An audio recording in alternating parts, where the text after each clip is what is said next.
എനിക്ക് SMSFിൽ ഒരു വീട് മേടിക്കാൻ പറ്റുമോ? നടക്കുമോ? ഈ സൂപ്പർ ഫണ്ടിൽ കൂടെ മേടിക്കുന്ന വീട്ടിൽ നമുക്ക് തന്നെ റെന്റിന് താമസിക്കാൻ പറ്റുമോ? ഇല്ല, പറ്റത്തില്ല. ഇത് നമുക്ക് സൂപ്പറിൽ ഇച്ചിരി പൈസ ഒക്കെ ഉണ്ടാക്കിയെന്ന് കൂട്ടിക്കോ. പൈസ ഒക്കെ ഉണ്ടാക്കി കഴിഞ്ഞാൽ നമുക്ക് എപ്പോഴും സാധനത്തിൽ ടച്ച് ചെയ്യാൻ പറ്റും? ഇല്ല, എല്ലാ ബാങ്കുകാരും മേജർ ബാങ്കുകൾ ലോൺ കൊടുക്കാറില്ല. അപ്പോൾ ഇതിൽ ഈ ലാഭത്തിൽ നിന്നുണ്ടാക്കുന്നതിൻ്റെ ടാക്സ് എങ്ങനെയാണ്? ഓഡിറ്റിംഗ് ഉള്ളതുകൊണ്ടല്ല, പേഴ്സണൽ യൂസിലേക്ക് ഉപയോഗിക്കാതിരിക്കാൻ വേണ്ടി ഓഡിറ്റിംഗ് വെച്ചിരിക്കും. പിന്നെ റണ്ണിങ് കോസ്റ്റ് എന്ന് പറഞ്ഞ് പേടിപ്പിക്കുന്ന ഒരു സംഭവം വരാറുണ്ട്. ഞങ്ങൾക്കൊരു വീട് മേടിക്കണം, പക്ഷേ ഞങ്ങൾക്ക് ഫണ്ടില്ല, 2 പേരേ ഉള്ളൂ. അപ്പോൾ അങ്ങനെയുള്ള ചിലര് 2 ഫാമിലി 3 ഫാമിലി ഒന്നിച്ച് ചെയ്തവരുണ്ട്. അപ്പോൾ അതുകൊണ്ട് ഇൻവെസ്റ്റ്മെന്റ് ഡിസിഷനാണ് അതിനകത്ത് റിസ്ക്. ഓക്കെ.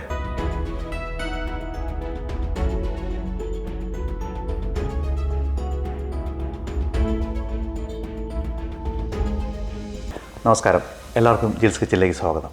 നമ്മൾ 10 പേര് കൂടുന്ന എവിടെ ചെന്നാലും അല്ലെങ്കിൽ 2 പേര് കൂടുന്ന എവിടെ ചെന്നാലും സംസാരിക്കുന്നൊരു വിഷയമാണ് SMSFിൽ വീടുണ്ടോ എന്നുള്ളത്. എന്താണ് SMSF? നമുക്കതേക്കുറിച്ച് നല്ലൊരു ധാരണയില്ല. പലപ്പോഴും നമ്മളതിനെ പേടിയോടുകൂടിയാണ് അഭിമുഖീകരിക്കുന്നത്. അതിനൊരുപാട് നല്ല വശങ്ങളുമുണ്ട്, അതുപോലെ തന്നെ ചള്ളുവശങ്ങളുമുണ്ട്. അതിനെക്കുറിച്ചൊക്കെ ആധികാരികമായിട്ട് പറയാൻ പറ്റുന്ന അക്കൗണ്ടൻ്റ് ആയിട്ടുള്ള നോബ്ലിയേട്ടനാണ് നമ്മുടെ കൂടെ ഉള്ളത്. അദ്ദേഹം ഈ SMSFിൽ സ്പെഷ്യലൈസ് ചെയ്തിട്ടുണ്ട്. അദ്ദേഹം ഇതിൻ്റെ ഒരു ഓഡിറ്ററാണ്, ലൈസൻസ്ഡ് ആയിട്ടുള്ള ആളാണ്. അദ്ദേഹം നമ്മളോട് ഇത് വിശദീകരിക്കും. എന്താണ് SMSF, അത് നമുക്ക് ഉപയോഗിക്കാൻ പറ്റുമോ, അത് നമുക്ക് ദോഷകരമാണോ എന്നുള്ള കാര്യങ്ങളെക്കുറിച്ച്. എന്നാണ് വിശേഷം? നന്നായിട്ട് പോകണം അല്ലേ? വീക്കെൻഡ് തകർത്ത് നിന്നതോ?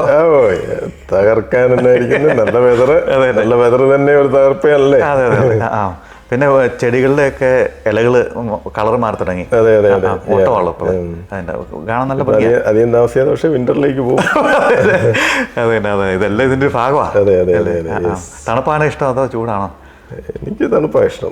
എന്നാലും വലിയ തണുപ്പല്ല, ഒരു നോർമൽ. ഇപ്പോഴത്തെ വെതർ നല്ലതാണ്. ജൂലൈ എത്ര പോരാ. അതെ, എന്നാലും ഇടുക്കിക്കാരനായോണ്ടാണോ തണുപ്പിനോട് ഒരു താല്പര്യം കൂടുതൽ? അല്ല, തൊടുപുഴയാണ്. തൊടുപുഴ അധികം തണുപ്പെന്ന് പറയത്തില്ല, എന്നാലും വില്ലേജ് സൈഡൊക്കെ ഇച്ചിരൂടെ ഭേദമാണ്, ചൂട് കുറവുണ്ട്. നല്ല കാര്യമാണ്.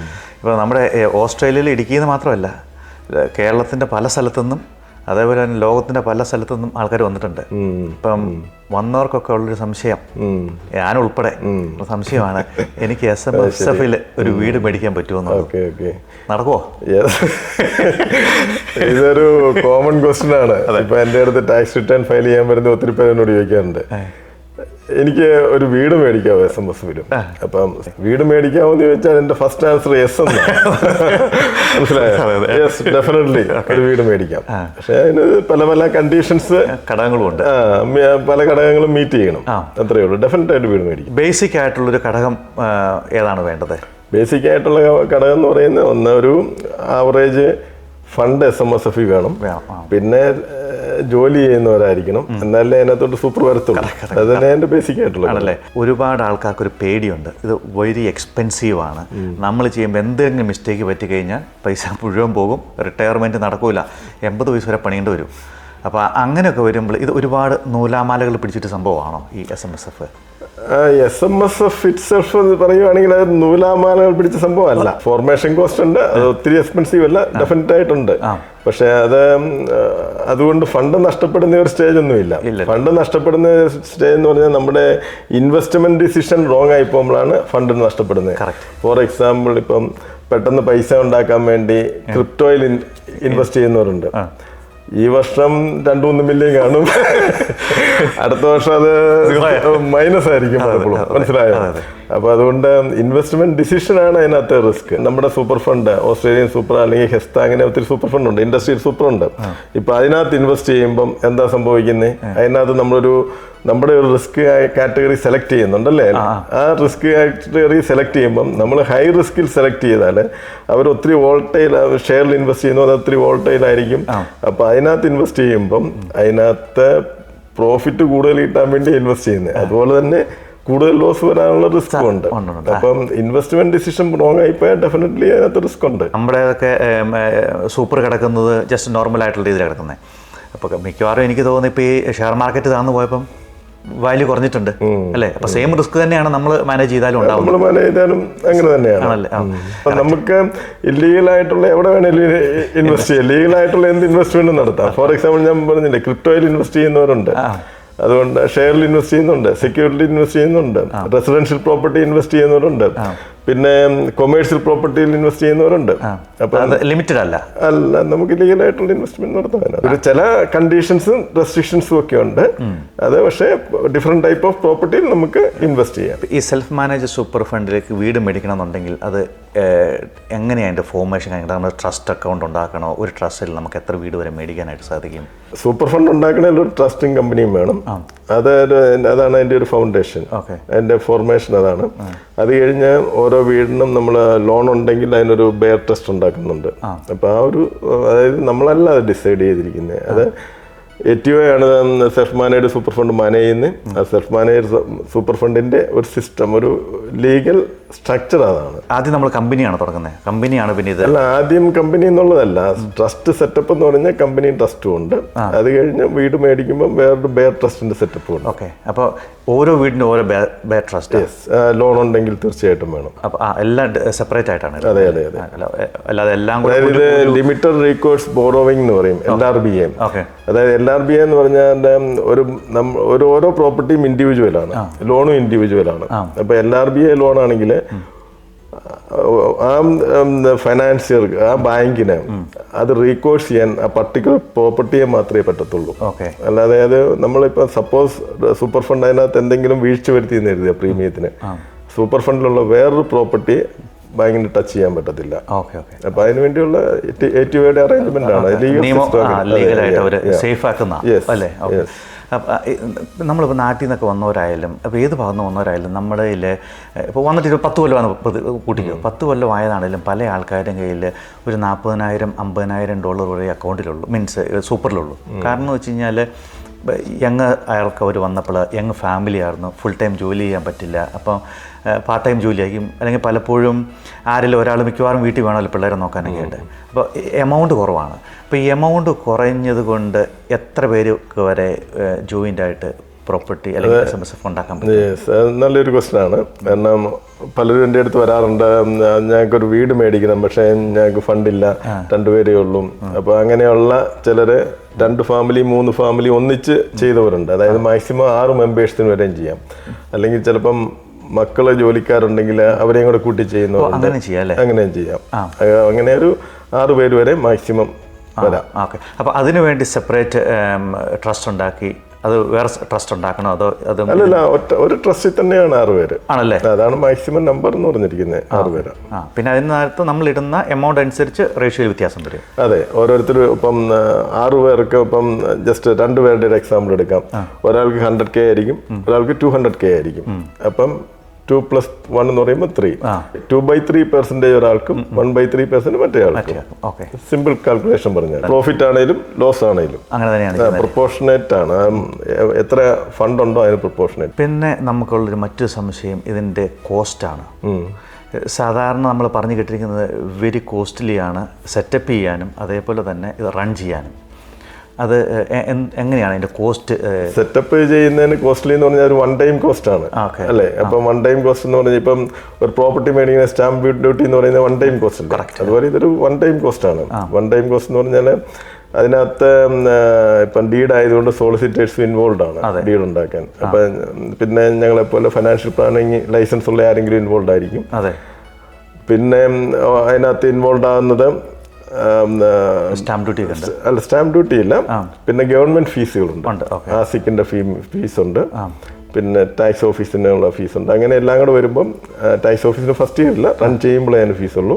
പക്ഷെ അങ്ങനെ അതിൻ്റെ എല്ലാം കൂടെ ഫീസ് വരുമ്പം അപ്രോക്സിമേറ്റ്ലി ഒരു 2,500-3,000 സെറ്റപ്പ് കോസ്റ്റ് തന്നെ വരുന്നുണ്ട്. പിന്നെ റണ്ണിങ് കോസ്റ്റ് എന്ന് പറഞ്ഞ് പേടിപ്പിക്കുന്ന ഒരു സംഭവം റണ്ണിങ് കോസ്റ്റ് പ്രോപ്പർട്ടിയിൽ മാത്രമല്ല, നമ്മുടെ സെൽഫ് മാനേജ്ഡ് ഫണ്ടിന്റെ ട്രസ്റ്റ് റൺ ചെയ്യാനും. പിന്നെ അതായത് നമ്മളിപ്പം എന്തെങ്കിലും ഒരു പ്രോപ്പർട്ടി എന്തെങ്കിലും ഒരു സിസ്റ്റം റൺ ചെയ്യണ, ഒരു ബിസിനസ് റൺ ചെയ്യണേലും അതിനൊരു മിനിമം കോസ്റ്റ് ഇല്ലേ? അപ്പോൾ സെൽഫ് മാനേജ്ഡ് സൂപ്പർ ഫണ്ടിനെ സംബന്ധിച്ചിടത്തോളം ഓഡിറ്റിംഗ് ഒരു മാൻഡേറ്ററി ആണ്. കാരണം ഇതിനകത്ത് വരുന്ന ഒരു സിംഗിൾ ഡോളർ പോലും ഇവർക്ക് സ്വന്തമായിട്ട് എടുക്കാൻ പറ്റത്തില്ല. ഇപ്പം ചിലർക്ക് ചില ചിന്തകളുണ്ട്. ഇപ്പോൾ ഒരു 100K അവിടെ കിടക്കുന്നു, അപ്പം സെൽഫ് മാനേജ്ഡ് സൂപ്പർ ഫണ്ട് ഉണ്ടാക്കി അതിനകത്ത് കിടക്കുക, പെട്ടെന്ന് ഒരു 10 ദിവസത്തേന് അത് ഇങ്ങോട്ട് എടുത്തേച്ചിടാന്ന്, അത് പറ്റത്തില്ല. അതുകൊണ്ട് ഓഡിറ്റിംഗ് വളരെ സ്ട്രിക്റ്റ് ആണ്. അപ്പോൾ ഓഡിറ്റിങ്, അക്കൗണ്ടിങ്, പിന്നെ ഗവൺമെന്റ് ചാർജസ് ഉണ്ട്. അപ്പം ഓഡിറ്റിംഗ് അക്കൗണ്ടും കൂടെ 1000 to 1300 ഒക്കെ ആവറേജ് വരുമെന്ന് കൂട്ടുക. അത് ഡിപ്പെൻഡ്സ്, വർക്കിന്റെ അളവനുസരിച്ച് വേരിയേഷൻ വരും. പിന്നെ അതുപോലെ ഗവൺമെന്റ് ചാർജസ് വേറൊരു 700 വരുമെന്ന് വരും. അപ്പോൾ ഒരു ആവറേജ് 2000 2200 2500 നോക്കുവാണെങ്കിൽ ആവറേജ് അത്രയും ഓരോ വർഷവും വരാം. സെപ്പറേറ്റ് അക്കൗണ്ടാണല്ലോ ഇതിന് വരുന്നത്. അപ്പോൾ അതിൻ്റെ ബാങ്ക് അക്കൗണ്ട് നമുക്ക് ഹാൻഡിൽ ചെയ്യാൻ പറ്റുമോ അതോ? അതാണ് ഇതിൻ്റെ ഒരു അഡ്വാൻറ്റേജ്. അതാണ് ഇപ്പം നമ്മുടെ ഒരു ഇൻഡസ്ട്രിയൽ ഫണ്ട് ഉണ്ടെങ്കിൽ മറ്റുള്ളവരും നമുക്ക് വേണ്ടി ഇൻവെസ്റ്റ്മെന്റ് മാനേജ് ചെയ്യുന്നത്. ഇവിടെ മാനേജ് ചെയ്യുന്നത് നമ്മൾ തന്നെയാണ് നമ്മുടെ ഇൻവെസ്റ്റ്മെന്റ് ഡിസിഷൻ എടുക്കുന്നത്. നമ്മൾ എവിടെ ഇൻവെസ്റ്റ് ചെയ്യണം, നമുക്കിപ്പം പെട്ടെന്നൊരു ഓപ്പർച്യൂണിറ്റി കിട്ടി, നമുക്ക് ഈ ഫണ്ട് ഉപയോഗിച്ച് അത് വാങ്ങിക്കാം, ലാഭം കിട്ടുമ്പോൾ വിറ്റേച്ച സൂപ്പറിലേക്ക് തന്നെ ഇടുകയും ചെയ്യാം. അപ്പം നമ്മൾ ഫണ്ട് ഇൻഡസ്ട്രിയൽ സൂപ്പറിലാണ് എടുക്കുന്നതെങ്കിൽ ആ പോസിബിലിറ്റി ഇല്ല. അപ്പം നമ്മൾ തന്നെയാണ് അത് മാനേജ് ചെയ്യുന്നത്. നമ്മൾ തന്നെയാണ് അതിന് നമ്മളെന്ന് പറഞ്ഞാൽ ട്രസ്റ്റ്. ആ അക്കൗണ്ടിലേക്ക് വരുന്നത് നമ്മൾ പൈസ നമുക്ക് വേറെ കാര്യങ്ങൾക്കായിട്ട് ഉപയോഗിക്കാൻ പറ്റില്ല, പക്ഷേ ഈ സൂപ്പറുമായിട്ട് ബന്ധപ്പെട്ടുള്ള ഇൻവെസ്റ്റ്മെന്റ് കാര്യങ്ങൾക്കായിട്ട് നമുക്ക് യൂസ് ചെയ്യാം. സൂപ്പറിന്റെ എക്സ്പെൻസിന് വേണ്ടിയും ഉപയോഗിക്കാം. അതെ. പിന്നെ അതിന്റെ ഓഡിറ്റിംഗ് ഉള്ളത് കൊണ്ട് ഒരു പൈസ പോലും നമുക്ക് പേഴ്സണൽ യൂസിന് ഉപയോഗിക്കാനും പറ്റില്ല. ഓഡിറ്റിംഗ് ഉള്ളതുകൊണ്ടല്ല, പേഴ്സണൽ യൂസിന് ഉപയോഗിക്കാതിരിക്കാൻ വേണ്ടി ഓഡിറ്റിംഗ് വെച്ചിരിക്കുന്നത്. അല്ല, കാരണം സൂപ്പർ ആയതുകൊണ്ട് ശരിക്കും നമ്മുടെ ഒരു സാധാരണക്കാരന്റെ ചിന്തയാകും കേട്ടോ. ഓഡിറ്റിംഗ് ഉള്ളതുകൊണ്ട് അതിനെ നിയമം ഉള്ളത് കൊണ്ട് നമ്മൾ അനുസരിച്ചേക്കാം എന്ന് പറയുന്ന പോലെയാണ്. അല്ല, നമുക്കുണ്ടല്ലോ ഇപ്പം ഉദാഹരണത്തിന് അക്കൗണ്ടിൽ ഇപ്പൊ നമ്മൾ വീട് മേടിച്ചു അത് മറിച്ച് വിറ്റപ്പോൾ നമുക്ക് 2 ലക്ഷം രൂപ ലാഭം കിട്ടി, അല്ല 1 ലക്ഷം രൂപ ലാഭം കിട്ടി. ടാക്സ് അടച്ചില്ല, അത്രയും പൈസ കിടക്കുവാണ്. നമ്മുടെ എന്താ പറയുന്നത് സൂപ്പറിന്റെ അല്ലെങ്കിൽ ഇതിന്റെ ഇയർ എൻഡ് എന്ന് പറയുന്നത് ജൂൺ 30 വരുവുള്ളൂ അല്ലേ? 10 ദിവസത്തേക്ക് നമുക്ക് സമയമുണ്ട്, ഗ്യാപ്പ് ഉണ്ട്. ആ പൈസ എടുത്ത് അത്യാവശ്യം നമുക്കൊന്ന് മറിക്കണമെന്ന് വെച്ച് കഴിഞ്ഞാൽ നടക്കൂല. അല്ല, അത് ക്ലാരിഫൈ ചെയ്യുന്നത് പറ്റത്തില്ല. പക്ഷെ നമുക്ക് അസറ്റ് മേടിക്കാം അതുകൊണ്ട്. തീർച്ചയായിട്ടും ഇതിനുമായിട്ട് എന്ത് മേടിച്ചാലും സൂപ്പറിന് വേണ്ടി സൂപ്പറിന്റെ പേരിലായിരിക്കണം മേടിക്കുന്നത് അല്ലേ? അപ്പോൾ ഇതിൽ ഈ ലാഭത്തിൽ നിന്നുണ്ടാക്കുന്നതിന്റെ ടാക്സ് എങ്ങനെയാണ്? ടാക്സ് സൂപ്പറിനകത്ത് അത് അതിന്റെ വേറൊരു അഡ്വാൻറ്റേജ്. സൂപ്പറിനകത്ത് 15% ടാക്സ് ഉള്ളൂ. ഇപ്പം നമ്മളിപ്പോൾ ഫോർ എക്സാമ്പിൾ നമ്മളെല്ലാവരും സൂപ്പറിന് പുറത്ത് ഇൻവെസ്റ്റ്മെന്റ് ഉള്ളവരാണ്. അപ്പോൾ ആ ഇൻവെസ്റ്റ്മെന്റിനകത്ത് നമുക്ക് ലോസ് ആണെങ്കിൽ ഓഫ് കോഴ്സ് നെഗറ്റീവ് ഗിയറിംഗ് ഉണ്ട്. എന്നാലും അത് വിറ്റ് കഴിയുമ്പോൾ അതിനൊരു ക്യാപിറ്റൽ ഗെയിൻ വരുമല്ലോ. ആ ക്യാപിറ്റൽ ഗെയിന് ടാക്സ് കൊടുക്കണം. ഇപ്പോൾ ഒരു 100K 150K ജോലി ചെയ്യുന്ന ഒരാളാണെങ്കിൽ ആവറേജ് 45% ടാക്സ് അങ്ങ് പോകും ഈ ക്യാപിറ്റൽ ഗെയിൻ്റെ 50%. ലോങ് ടൈം ആണെങ്കിൽ 50% ഡിസ്കൗണ്ട് ഉണ്ട്. അതെല്ലാം കഴിഞ്ഞാലും ഒരു 22.5% പോകും. സൂപ്പറിലാണെങ്കിൽ ക്യാപിറ്റൽ ഗെയിൻ്റെ 10% പോകത്തുള്ളൂ. ബാക്കി സൂപ്പറിലേക്ക് തന്നെ കിടക്കുന്നു.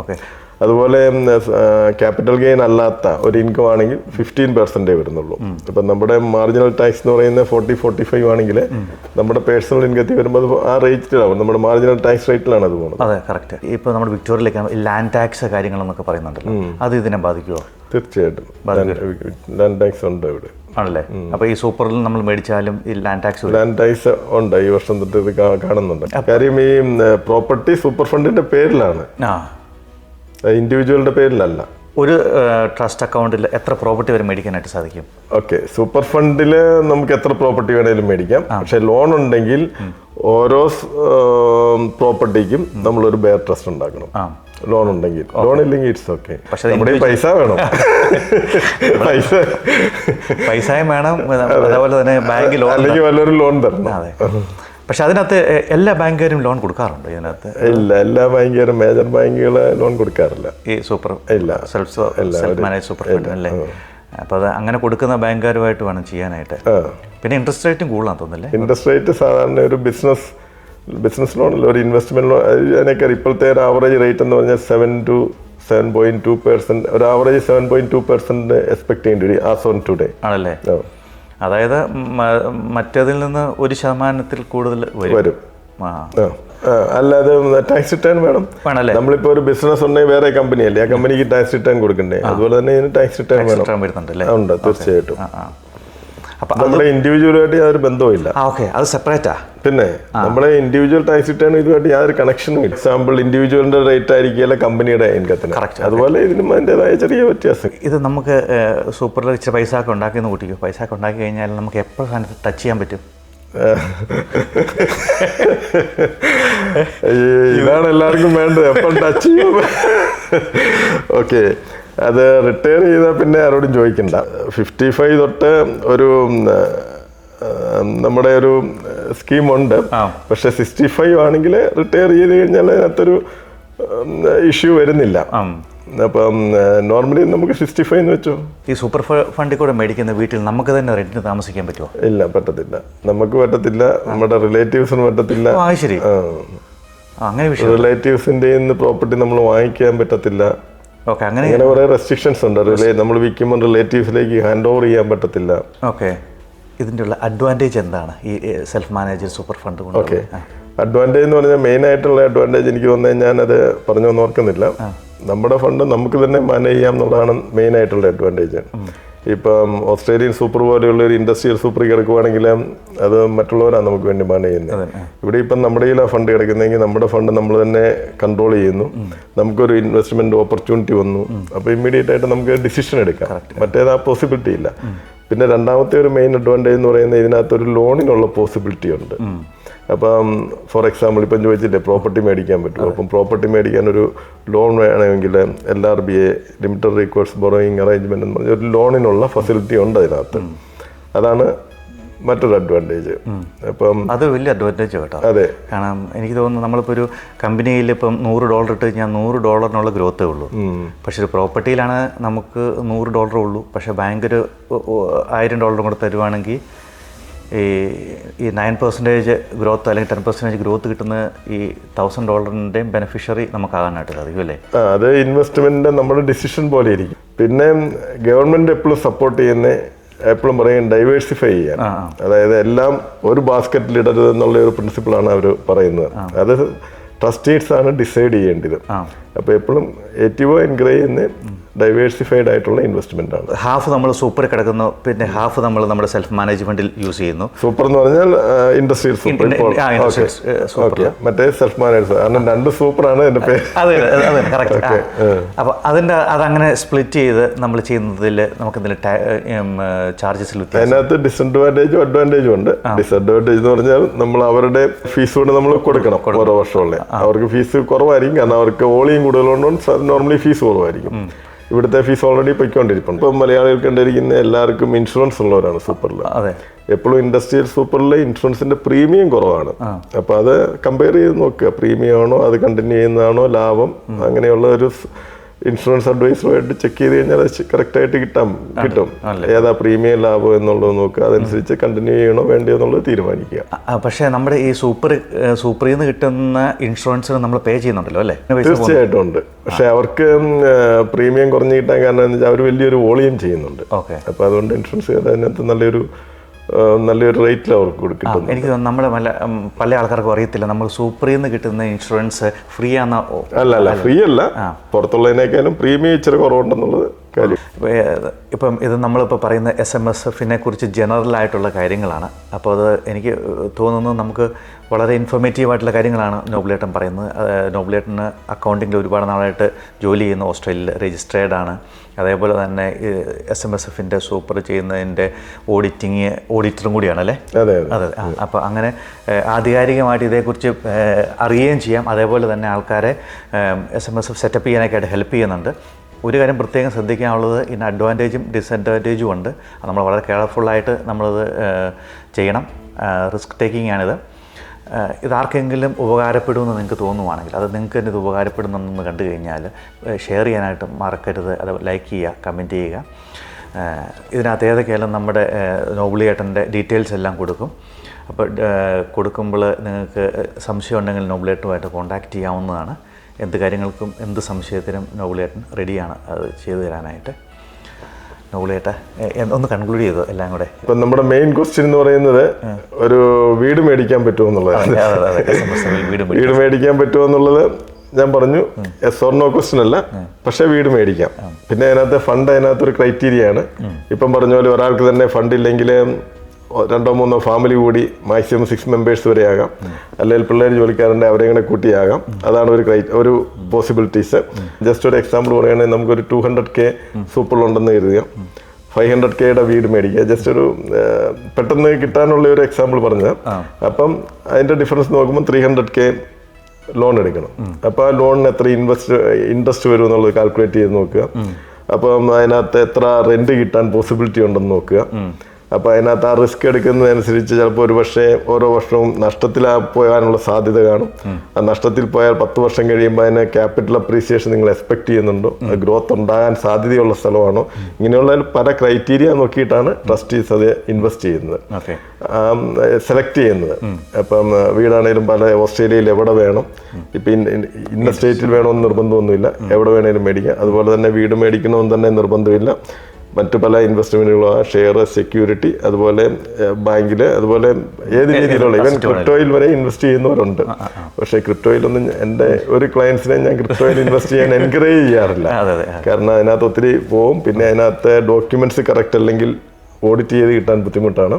കാരണം കറക്റ്റ് ഡോക്യുമെന്റ് അല്ലെങ്കിൽ ഓഡിറ്റ് ചെയ്യാം. അപ്പോൾ അങ്ങനത്തെ റിസ്ക് ഉണ്ട്. അപ്പോൾ എപ്പോഴും ഇത് ഓരോരുത്തർക്കും ഒരു പേഴ്സണലായിട്ടുള്ള യെസ് ഓർ നോ ക്വസ്റ്റ്യൻ അതിനകത്തില്ല. ഓരോരുത്തരുടെ ഒരു സിറ്റുവേഷൻ നോക്കി മാത്രമേ നമുക്കത് ഡിസൈഡ് ചെയ്യാൻ പറ്റത്തുള്ളൂ. പിന്നെ ഇതിനകത്ത് അപ്പോഴേ പറയാനുള്ളത് എന്നാന്ന് ചോദിച്ചാൽ, ഇപ്പം ഇതിനകത്ത് ആർക്കെങ്കിലും എന്തെങ്കിലും ഒരു ജനറലായിട്ടൊന്ന് അറിയണമെന്നുണ്ടെങ്കിൽ എന്നെ എപ്പോൾ വിളിക്കുന്നതിനും കുഴപ്പമില്ല. എപ്പോൾ വിളിച്ചാലും അതിനകത്ത് പ്രത്യേക ഫീസ് കാര്യങ്ങളൊന്നുമില്ല. അപ്പം ജനറലായിട്ട് നിങ്ങൾക്ക് അതിനകത്ത് പോസിബിലിറ്റി ഉണ്ടോ എന്ന് ഞാൻ പെട്ടെന്ന് എനിക്ക് പറയാൻ പറ്റും. അപ്പോൾ അതുപോലെ തന്നെ ഇപ്പോൾ എന്നെ ഫോൺ വിളിച്ചിട്ട് കിട്ടിയില്ലെങ്കിൽ എൻ്റെ ഇമെയിലിൽ ഒരു ഇമെയിൽ ഇട്ടാലും ഞാൻ തിരിച്ച് കോൺടാക്ട് ചെയ്തോളാം. അത് കുഴപ്പമില്ല. പിന്നെ ഒരു കാര്യം പറയാനുള്ള, സോറി കേട്ടോ, തീർന്നു. പിന്നെ ഒരു കാര്യം പ്രത്യേകം ശ്രദ്ധിക്കേണ്ടത്, ഗുണമായിട്ട് എനിക്ക് തോന്നിയത്, ഇപ്പോൾ നമ്മുടെ കയ്യിൽ $40,000 $1,00,000 സൂപ്പറിലുള്ളൂ. പക്ഷെ അതിന് കിട്ടുന്ന ഗ്രോത്ത് ഈ 4% ആണ്. പക്ഷെ നമ്മൾ ഇത് സെൽഫ് മാനേജ് സൂപ്പർ വന്നതിന് ശേഷം നമ്മൾ പ്രോപ്പർട്ടിയിൽ ഇൻവെസ്റ്റ് ചെയ്യുമ്പോൾ നമുക്ക് ഈ ഗ്രോത്ത് കിട്ടുന്നത് ഈ 50,000 അല്ലെങ്കിൽ $1,00,000 നമ്മൾ എത്രയുടെ പ്രോപ്പർട്ടി മേടിക്കുന്നോ ആ പ്രോപ്പർട്ടിക്കാണ് ഗ്രോത്ത് വരുന്നത്, അല്ലേ? തീർച്ചയായിട്ടും. ഇപ്പം നമ്മൾ $1,00,000 ഒരു വീട് മേടിച്ചു. ആ വീട് $1,00,000 ഡിപ്പോസിറ്റിൽ മേടിക്കുന്നു. നമ്മൾ മേടിക്കുന്ന വീട് അപ്പോഴത്തേക്ക് $4,00,000 വീടാണ് കൂട്ടിക്കുക. പക്ഷെ അതിൻ്റെ ഗ്രോത്ത് എന്ന് പറയുന്നത് നേരെ $2,00,000 കൂടെ കൂടി $6,00,000 ചിലപ്പോൾ. അപ്പം നമുക്ക് അവിടെ ഒരു $2,00,000 പ്രോഫിറ്റ് ആയിട്ട് കാണുന്നുണ്ടല്ലോ. മീൻസ് എക്സ്പെൻസ് എല്ലാം പോകണം എന്നാലും. പക്ഷേ നമുക്കത് $1,00,000 സൂപ്പറിൽ കിടന്നുള്ളെങ്കിൽ ചിലപ്പോൾ അതിൻ്റെ 9% എന്ന് പറയുന്നത് താരതമ്യേന കുറവായിരിക്കുമല്ലോ. അത് തന്നെ ഞാൻ അതന്നെ ഞാൻ പറഞ്ഞ നമ്മളതിനകത്ത് ഒരു ആ ഏരിയ അനുസരിച്ച് ക്യാപിറ്റൽ ഗ്രോത്തിന് പോസിബിലിറ്റി ഉണ്ടോ, അല്ലെങ്കിൽ ക്യാപിറ്റൽ അപ്രീസിയേഷൻ വരാൻ ഡിപ്രീസിയേഷൻ വരാനുള്ള പോസിബിലിറ്റി ഉണ്ടോ, അത് അസസ് ചെയ്ത് ഏരിയ സെലക്ട് ചെയ്യുക എന്നുള്ളതേ ഉള്ളൂ. അപ്പൊ അതും അഗൈൻ അതൊരു കൺഫേംഡ് യെസ് ആൻസർ അല്ല. ഗ്രോത്ത് വരും എന്നുള്ള ഒരു യെസ് ആൻസർ അല്ല.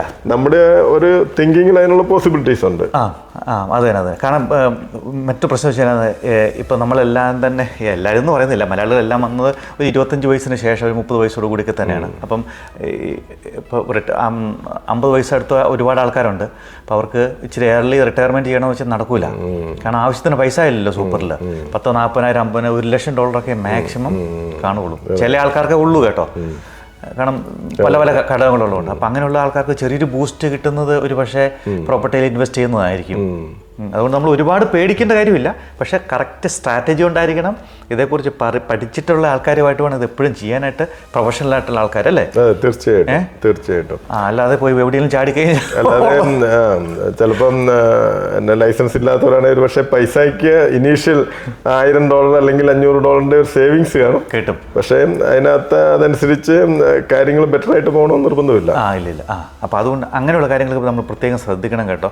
ക്രെഡിബിലിറ്റി ഒക്കെ നോക്കി വേണം ഇത് ചെയ്യാനായിട്ട്. അല്ലെങ്കിൽ നമ്മുടെ സൂപ്പർ ആ വഴിക്ക് പോകും.